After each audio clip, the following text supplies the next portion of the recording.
આજકાલમાં આદરણીય શિક્ષક અને મારા વાલા મિત્રો, મને ગર્વ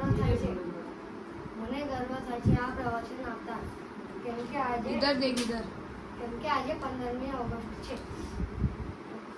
મેં થોડા લાઈન આ સ્વતંત્ર દિવસ માટે બોલવાનો છું. ભારત 15મી ઓગસ્ટે સ્વતંત્રતાની 79મી વર્ષગાંઠમાં છે. 1947માં આ દિવસે આપણને અંગ્રેજોથી આઝાદી મળી હતી. આઝાદીની લડતમાં સફળતા મળી અને સ્વાતંત્ર્ય હાંસલ કરી. તેના ખુશીમાં દર વર્ષે સ્વાતંત્ર્ય દિવસ ઉજવવામાં આવે છે. આ દિવસે ભારતભરમાં રાષ્ટ્રીય તહેવાર તરીકે જાહેર કરવામાં આવે છે. દેશમાં તમામ કાર્યાલય